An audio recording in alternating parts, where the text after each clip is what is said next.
आजिर प्रथम खबर तालीम केन्द्र में अत्याधुनिक सर्जिकल रोबोट लॉन्च करिछि। एही प्रजुक्ति विद्या एवं डाक्तर और डाक्तरी छात्र छात्री को रोबोटिक सर्जरी रे तालीम दिया व्यवहार करा जिवो। देश में प्रथम सरकारी मेडिकल कॉलेज भावे दिल्ली एम्स रे एही रोबोट को तालीम प्रदान पई उपलब्ध करा जाइछि। पूर्वरु डाक्तर माननकु एपरि तालीम पई विदेश को जिबाकु पडुथिला एवं विपुल परिमाण रे खर्च करबाकु पडुथिला। एबे दिल्ली एम्स देश में यही सुविधा उपलब्ध कराई डाक्तर शिक्षा को एक नुआ दिशा देखाई।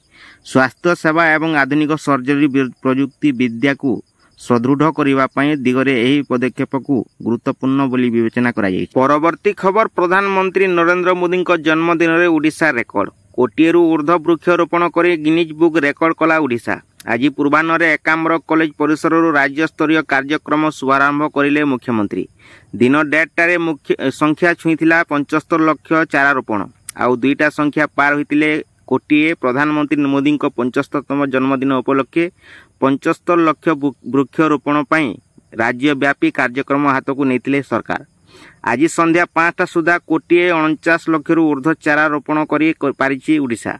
यही सफलता पई राज्यवासी को धन्यवाद देवा सह सेप्टेम्बर 30 जाए यही अभियान चाली रहिबा को आहुरी वृक्षरोपण पई अपील करछन्ते मुख्यमंत्री। परवर्ती खबर ओडिशा सरकार शिक्षक और शिक्षयित्री बदली और नियुक्ति पई नुआ नीति प्रस्तुत करछन्ती। वार्षिक बदली एप्रिल 15 रु जून 15 मध्य हेबो। शिक्षक माने निज जिल्ला रे नियुक्ति पाइबे नाही एवं जदि पांती तेबे निज ब्लॉक रे रहिबाकू अनुमति मिलिबो नाही। गोटे स्थान रे अति कम रे 3 वर्ष काम करिबा परे बदली पई योग्य हेबे किंतु 6 वर्ष रु अधिक रही पारिबे नाही। अविभक्त केबे की गजपति कंधमाल किंबा बौद्ध जिल्ला रे 5 वर्ष पूर्ण करथिले अन्य जिल्ला को बदली होई पारिबे। अन्य जिल्ला रे 10 वर्ष काम करथिबा शिक्षक माने एही जिल्ला गुडी करे नियुक्ति हेबे। जदि स्वामी स्त्री उभय सरकारी कर्मचारी होइथांती सेमानकु निकटस्थ अंचल रे नियुक्ति मिलिबो। अवसर पूर्व 2 वर्ष बाकी थिबा शिक्षक माने वर्तमान स्थान रे रही पारिबे किंबा निज जिल्ला को बदली होई पारिबे। परवर्ती खबर विद्यालय रे भगवत गीतार स्लोगान करिवे छात्र छात्री। नैतिक और वैदिक विकास पई भगवत गीतार स्लोगान करिवे ए नै प्रस्ताव रखा जायछि। गणशिक्षा मंत्री नित्यानंद गुंड सूचना दैछन्ति। विधायक सीतांशु महापात्रଙ୍କ प्रश्न रे गणशिक्षा मंत्री उत्तर रखिछन्ति। 3 थर ओंकार ध्वनि नैतिक गल्प